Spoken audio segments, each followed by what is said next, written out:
കൂട്ടുകാർക്ക് ശുഭരാത്രി നേർന്നുകൊണ്ട് നമുക്ക് ബാലിന്റെയും ഗോമതിയുടെയും നാളത്തെ നല്ലൊരു പ്രൊമോ വിശേഷം കേട്ടാലോ. അങ്ങനെ ഇന്നത്തെ വിശേഷം നമ്മൾ കണ്ടു. എന്ത് ചെയ്യണമെന്ന് അറിയത്തില്ലാത്തൊരവസ്ഥയായിപ്പോയി ഗോമതിക്ക്. കാരണം ഇത്രയും കാലമായി ഇതുവരെയായിട്ടും ആനന്ദ് തന്നോട് ഒരു വാക്കുപോലും പറയാതെ ഒരിടത്തേക്കും പോയിട്ടില്ല. പക്ഷെ ഇപ്പം ആണ്ടെ ശ്രീദേവേനെയും ബൈക്കിന് പുറകെ കയറ്റിക്കൊണ്ട് പോയിരിക്കുന്നു. ആ കാഴ്ച കണ്ടപ്പോ സഹിക്കാൻ പറ്റുന്ന കാര്യമല്ല. എന്ത് ചെയ്യണം? ഇപ്പൊ കല്യാണം കഴിച്ചു കഴിഞ്ഞപ്പോഴത്തേനും അവന് തന്നോടുള്ള ഇഷ്ടം കുറഞ്ഞു. അവൻ വലിയ ആളായി. അതുകൊണ്ടല്ലേ തന്നോട് ഒരു വാക്ക് പോലും പറയാത്തെ. അവന്റെ ഭാര്യ പറയുന്നത് കേട്ടിട്ട് അവൻ പോയില്ലേ എന്നൊക്കെ ഗോമതിയുടെ മനസ്സിലേക്ക് വരുവാണ്. പെട്ടെന്ന് മീനാക്ഷി ചോദിച്ചു, എന്താ അമ്മേ, എന്ത് പറ്റിയെന്ന് ചോദിക്കാം. കണ്ടില്ലേ, ഇത്രയും കാലം അവനെ വളർത്തി വലുതാക്കി ഞാൻ, എന്നിട്ട് എന്നോട് ഒരു വാക്ക് പോലും പറയാതെ അവൻ പോയത് കണ്ടില്ലേ എന്ന് ചോദിക്കണം. അല്ല, എങ്ങോട്ടാ പോയെന്ന് അറിയില്ലല്ലോ എന്ന് പറയണം. അങ്ങനെ നേരെ അകത്തേക്ക് വരുവാണ്. അകത്തേക്ക് വരുമ്പത്തേനും ബാലനോടെയുണ്ട്.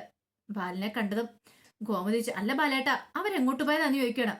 അവര് ക്ഷേത്രത്തിൽ പോയതാ. ക്ഷേത്രത്തിൽ പോയോ? എന്നിട്ട് എന്നോട് ഒരു വാക്ക് പോലും പറഞ്ഞില്ലോ എന്ന് പറയാം. അതിനിപ്പം നിന്നോട് എന്തിനാ ഗോമതി പറയണേ? ഞാൻ പറഞ്ഞു അവരോട് ക്ഷേത്രത്തിൽ പോയിട്ട് വരാൻ പറഞ്ഞു. അതിനകത്ത് ഇപ്പൊ എന്താ വലിയ കഥ ഇരിക്കുന്നേ? പിന്നെ അവിടെ ആയിരുന്ന സമയത്ത് ശ്രീദേവി എന്നും തന്നെ ക്ഷേത്രത്തിൽ പോവായിരുന്നു. ആ കുട്ടി നല്ലവളല്ലേ, അവള് പോയിട്ട് വട്ടെ. രാവിലെ എഴുന്നേറ്റ് അടുക്കളയിലെ സർവ്വ പണിയും തീർത്ത് എല്ലാം കഴിഞ്ഞിട്ടല്ലേ അവള് പോന്നേ. അവളെ കണ്ടു പഠിക്കണമെന്ന് പറയാം. പെൺകുട്ടികളാണ് ഇങ്ങനെ വേണമെന്ന് പറയാം.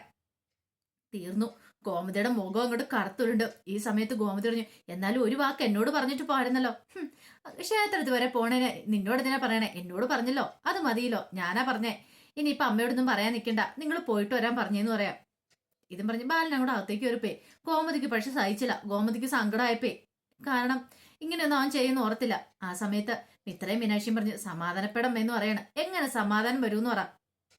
ഒരു കാര്യം ഞാൻ പറയാം, നിങ്ങളെയൊക്കെ കല്യാണം കഴിഞ്ഞില്ലേ, നിങ്ങൾക്കൊരു മക്കളുണ്ടായി. അവര് കല്യാണം കഴിച്ച് വീട്ടിലേക്ക് വന്നു കഴിയുമ്പോഴത്തേനും അതെ അവരുടെ ഭാര്യമാൻ ഇങ്ങനെ പെരുമാറുമ്പോഴാണ് നിങ്ങൾക്ക് ആ വിഷമമൊക്കെ മനസ്സിലാവുള്ളൂ എന്ന് പറയാം. ഇത് കേട്ടതും മിത്ര പറഞ്ഞു, അതിനിപ്പോ എത്ര കാലം കിടക്കുന്നു?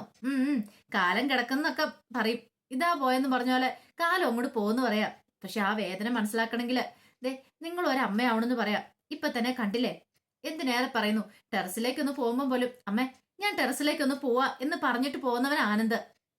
ഇപ്പൊ അമ്മേനെ ഒരു വിലയില്ല. അമ്മയ്ക്ക് പുച്ഛഭാവം. കല്യാണം കഴിഞ്ഞ് വരുമ്പോഴത്തേനും ഇങ്ങനെയൊക്കെ ആയിരിക്കും. അല്ല, നിങ്ങൾ ഇനി ഇങ്ങനെയൊക്കെ ചെയ്യുമെന്ന് ചോദിക്കാം. പെട്ടെന്ന് മീനാക്ഷി പറഞ്ഞു, ഞാൻ ഇങ്ങനെയൊക്കെ ചെയ്യുമെന്ന് തോന്നുന്നുണ്ടോ എന്ന് ചോദിക്കാം. ഞാൻ ഒരിക്കലും ഇങ്ങനെ ചെയ്യത്തില്ല. എവിടെയെങ്കിലും പോവാണെങ്കിൽ അമ്മയോട് പറഞ്ഞിട്ടല്ലേ പോകത്തുള്ളൂ. ഇത് കേട്ടപ്പോൾ മിത്ര പറഞ്ഞു, പിന്നെ ഞാൻ അങ്ങനെ പോകുന്നു തോന്നുന്നുണ്ടോ? ഞാൻ പോയാലും അമ്മയോട് പറഞ്ഞിട്ട് പോകണമെന്ന് പറയാം. ഓ സമാധാനം, രണ്ടുപേരെങ്കിലും ഉണ്ടല്ലോ എന്നോട് പറഞ്ഞിട്ട് പോന്നേ. അത് കേട്ടതും മിത്ര പറഞ്ഞു, അപ്പച്ചി വിഷമിക്കൊന്നും വേണ്ടാന്നേ. അവര് പെട്ടെന്ന് ഇങ്ങോട്ട് പോയിട്ട് വരത്തില്ലേ. ക്ഷേത്രത്തിൽ വരെ പോയതല്ലേ ഉള്ളെന്ന് ചോദിക്കാം. ക്ഷേത്രത്തിൽ പോകുന്നതിന് എനിക്ക് കുഴപ്പമില്ല മിത്രേ. പക്ഷെ എന്നോടൊരു വാക്ക് പറയാത്തോണ്ടാ. ഇപ്പൊ അവള് കയറി വന്നതിന് ശേഷം അവള് മൊത്തം അധികാരം ഏറ്റെടുത്തപ്പോൾ എന്റെ മനസ്സിലൊരു തോന്നല. അടുക്കളയിലേക്ക് കയറാൻ പറ്റുന്നില്ല. ഇപ്പൊ ആനന്ദിന്റെ കാര്യങ്ങളാണല്ലോ അവളെല്ലാം നോക്കുന്നു. പിന്നെ എനിക്കിവിടെ എന്താ ജോലി? എനിക്കിവിടെ എന്താ പ്രസക്തി? ഇപ്പൊ ബാലയുടെ കാര്യങ്ങൾ പോലും എനിക്ക് നോക്കാൻ കിട്ടുന്നില്ലെന്ന് പറയണം. കോമതിയുടെ ഉള്ളിലെ ആ ഒരു ബുദ്ധിമുട്ട് മീനാക്ഷിക്കും ഇത്രയ്ക്ക് നന്നായിട്ട് മനസ്സിലായി. കാരണം ഇത്രയും കാലം അമ്മയാണ് കാര്യങ്ങളെല്ലാം നോക്കിക്കൊണ്ടിരുന്നത്. പെട്ടെന്ന് ഒരു ദിവസം ഗോമതി ഒന്നുമില്ലാതായി തീരുന്നൊരവസ്ഥ, വെറുതെ ആയി തീരുന്നൊരവസ്ഥ ഓർക്കുമ്പോൾ ഗോമതിക്ക് സഹിക്കാൻ പറ്റുന്നില്ല. അതാണ് അമ്മയുടെ ഈ ഫ്രസ്ട്രേഷന് കാരണമെന്ന് അവർക്ക് മനസ്സിലാവുകയും ചെയ്തു. പിന്നീട് ഗോമതി സങ്കടപ്പെട്ട് അങ്ങോട്ടേക്ക് കയറി പോവാ. ആ സമയം മീനാക്ഷി മിത്രോട് പറഞ്ഞു, ഇങ്ങനെ പോവുകയാണെങ്കിൽ അധികം വൈകാതെ ഈ വീട്ടിലൊരു ശുദ്ധികലശം തന്നെ നടത്തേണ്ടി വരുമെന്ന് എനിക്ക് തോന്നുന്നേ. മിത്ര പറഞ്ഞു, അത് ശരിയാ. അമ്മ മിക്കവാറും ഇങ്ങനെ പോയിട്ടുണ്ടെങ്കിൽ കുറച്ചാളയുമ്പത്തിന് അമ്മ ഇടയാനായിട്ടൊരു ചാൻസ് ഉണ്ട്. ഇപ്പൊ തന്നെ അമ്മയുടെ മനസ്സിൽ വല്ലാത്തൊരു വീർപ്പുമുട്ടലാന്ന് പറയണം. അവസാനം ഇതൊരു അടിയെ കലാശിക്കുമെന്ന് പോലും എനിക്ക് പേടിയുണ്ടെന്ന് പറയണം. മീനാക്ഷി പറഞ്ഞു, എനിക്ക് അങ്ങനെയൊക്കെ തോന്നുന്നുണ്ട് മിത്ര എന്ന് പറയാം. ആ സമയം ഭയങ്കര സന്തോഷത്തോടു കൂടിയിട്ടാണ് ആനന്ദിനോടൊപ്പം ശ്രീദേവി ബൈക്കിൽ ക്ഷേത്രത്തിലേക്ക് പോകുന്നത്. പിന്നീട് ആനന്ദിനോട് പറഞ്ഞു, കല്യാണം കഴിച്ചതിന് ശേഷം നമ്മൾ ആദ്യമായിട്ടാ ക്ഷേത്രത്തിലേക്ക് പോകുന്നല്ലേന്ന് ചോദിക്കാം. അത് കേട്ടപ്പം ആനന്ദ് പറഞ്ഞു, അത് ശരിയാന്ന് പറയണം. അങ്ങനെ അമ്പലത്തിൽ പോയി രണ്ടുപേരും തൊഴുത് പ്രാർത്ഥിക്കണം.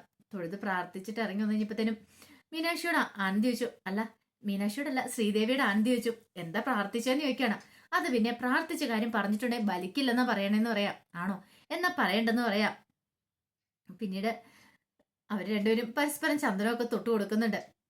ഈ സമയം ശ്രീദേവി പറഞ്ഞു, നേരത്തെ ആയിരുന്നെങ്കിൽ ഞാൻ ഇടയ്ക്കിടയ്ക്ക് ഇവിടെ വരുമായിരുന്നു. വെറുതെ അങ്ങ് തള്ളിമറിച്ച് വിടുവാണ്. എനിക്ക് ഇവിടെ വന്നിരിക്കുമ്പോഴത്തേനും ഭയങ്കര ഒരു സന്തോഷം സമാധാനമൊക്കെ കിട്ടുമായിരുന്നു പറയാണ്. ഇത് കേട്ടപ്പം ആനന്ദ് പറഞ്ഞു, ഞാൻ അങ്ങനെ എപ്പോഴും ഒന്നും വരുന്ന ആളല്ല. ഇടയ്ക്കെങ്ങാനും വല്ലപ്പോഴും വന്നാലായി, അല്ലാതെ എനിക്ക് ഞാനിങ്ങനെ അങ്ങനെ വരാറൊന്നും ഇല്ലെന്ന് പറയണം. ഇത് കേട്ടപ്പോൾ ശ്രീദേവി പറഞ്ഞു, ഞാൻ നേരെ തിരിച്ചായിരുന്നു പറയണം. വീട്ടിലെ ജോലികളൊക്കെ തീർത്തിട്ട് രാവിലെ തന്നെ വരും. വന്നില്ലെങ്കിൽ എനിക്കൊരു സമാധാനം കിട്ടത്തില്ലെന്ന് പറയണം. അങ്ങനെ സന്തോഷമായിട്ട് കുറച്ച് സമയം അവരോട് വർത്താനം പറഞ്ഞിരിക്കുന്നുണ്ട്. പിന്നീടാണ് വീട്ടിലേക്ക് പോരുന്നത്. അതിനുശേഷം ബാലൻ കടയിലേക്ക് പോകാനായിട്ടൊക്കെ തുടങ്ങുവാണ്. കടയിലേക്ക് പോകാനായിട്ട് റെഡി ആയിട്ടിരിക്കുമ്പോഴത്തേനും ഗോമതി അവരങ്ങോട്ട് വന്നു. അപ്പോഴേക്കും ക്ഷേത്രത്തിൽ പോയിട്ട് ശ്രീദേവിയും ആനന്ദവും ഒക്കെ വന്നിട്ടുണ്ടായിരുന്നു. അപ്പൊ ക്ഷേത്രത്തിൽ പോയി പ്രസാദം കൊണ്ടുവന്ന്, അമ്മ ഇത് ക്ഷേത്രത്തിലെ പ്രസാദം എന്ന് പറഞ്ഞിട്ട് മിത്രയുടെ മീനാക്ഷിയുടെ ഗോമതിയുടെ നെറ്റിയിലൊക്കെ തൊട്ട് കൊടുക്കുന്നുണ്ട്.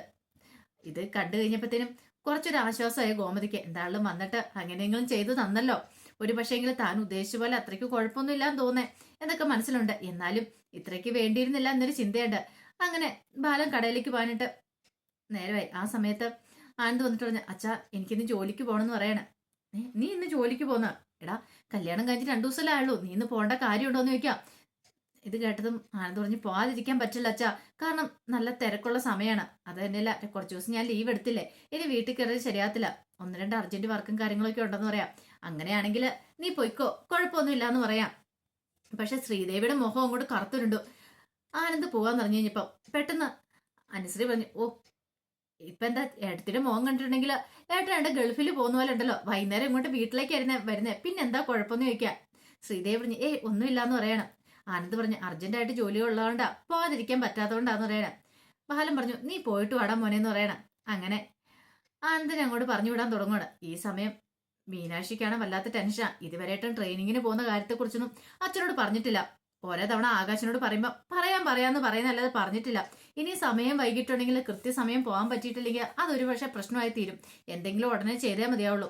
പിന്നീട് അവിടെ നിന്നിട്ട് കണ്ണും കൊണ്ട് കാണിക്കുകയാണ് ആകാശിനെ ട്രെയിനിങ്ങിന്റെ കാര്യത്തെക്കുറിച്ച് പറയാനായിട്ട്. പക്ഷേ എങ്കില് ആകാശ് പറഞ്ഞില്ല. ആകാശൊന്നും മിണ്ടായിരിക്കുക. ആ സമയം ഗോമതി പറഞ്ഞു, അതെ എനിക്ക് 1-2 നേർച്ചയും കാര്യങ്ങളൊക്കെ ഉണ്ടായിരുന്നു, ആനന്ദിന്റെ കല്യാണത്തിന് വേണ്ടിയിട്ട് നേർന്നാ. അപ്പൊ ആ നേർച്ചകളൊക്കെ പോയി കഴിക്കണം എന്ന് പറയാം.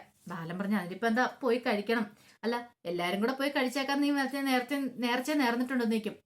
അങ്ങനെയൊന്നുമില്ല ബാലേട്ടാ, നേർച്ച കഴിച്ചേക്കാന്നുള്ളൂ. എന്നാ പിന്നെ ഒരു കാര്യം ചെയ്യാം, നീ തന്നെ പോയി നേർച്ച കഴിച്ചിട്ട് പോവാം, അതിന് എല്ലാരും കൂടെ വരേണ്ട കാര്യമില്ലോ. അല്ലെങ്കിൽ തന്നെ കട കുറെ ദിവസം അടച്ചിട്ടോണ്ട് അതിൻ്റെതായ ബുദ്ധിമുട്ടുകളും കാര്യങ്ങളൊക്കെ ഉണ്ടെന്ന് പറയണം.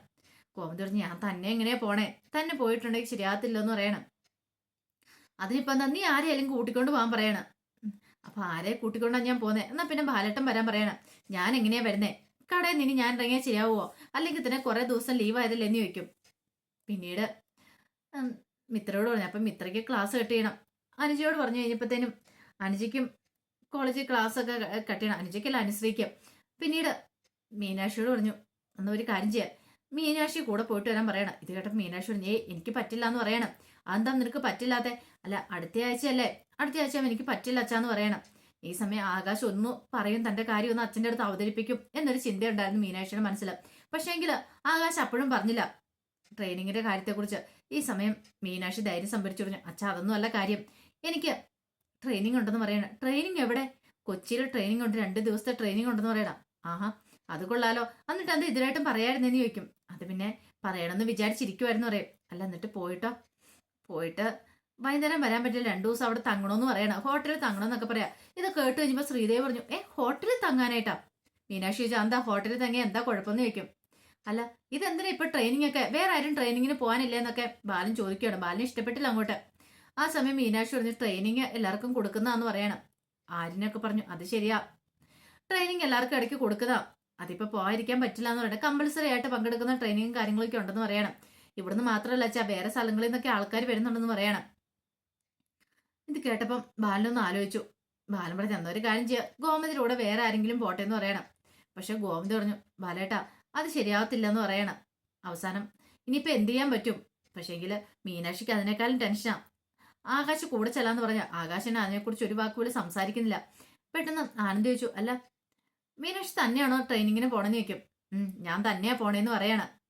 ഇത് കേട്ടതും ആകാശിന്റെ മുഖം അങ്ങോട്ട് മാറി. അപ്പോഴേക്കും ഗോമതി പറഞ്ഞു, അയ്യോ മോള് തന്നെ പോകാനായിട്ടാ? അല്ല പിന്നെ തന്നെ അല്ലാതെ എനിക്ക് പോകാൻ വേണ്ടി പറ്റുമോന്ന് ചോദിക്കുകയാണ്. അല്ലെങ്കിൽ ആരെങ്കിലും എൻ്റെ കൂടെ വരണം, അങ്ങനെ ആരെങ്കിലും എൻ്റെ കൂടെ വരാൻ തയ്യാറാവുമെന്ന് ചോദിക്കാം. ഈ സമയം ആകാശ് പറഞ്ഞു, അല്ലച്ച വേണമെങ്കിൽ ഞാൻ കൂടെ പോകാന്ന് പറയണേ. വേണ്ട നീ പോണ്ട, നീ പോയാൽ ശരിയാവില്ല, കടയിലെ കാര്യങ്ങളൊക്കെ ആര് നോക്കുമെന്ന് ചോദിക്കാം. നീ പോയിട്ടുണ്ടെങ്കിൽ പിന്നെ കടയിൽ ആരിയ്ക്കുമെന്ന് ചോദിക്കാം. പിന്നെ ആകാശിന്റെ വായിക്കാതെ നാക്കില്ല, ആകാശം ഒന്നും മിണ്ടിയില്ല. ആ സമയം മീനാക്ഷിക്ക് നല്ല ദേഷ്യം വന്നു. എന്തേലും ഒന്ന് പറയുവാണെങ്കിൽ അച്ഛനങ്ങ് സമ്മതിച്ചു തരും. പക്ഷെ അച്ഛന്റെ മുഖത്ത് നോക്കി പറയാനായിട്ട് ആകാശിന് ഭയങ്കര പേടി. പിന്നീട് ഗോമതി പറഞ്ഞു, അപ്പൊ ഇനി എന്ത് ചെയ്യും മോളെന്ന് ചോദിക്കാം. എന്ത് ചെയ്യണമെന്ന് അറിയില്ല എന്ന് പറയണം. അങ്ങനെ അനുസരിച്ച് പറഞ്ഞു, വേണം ഞാൻ പോകാന്ന് പറയണം.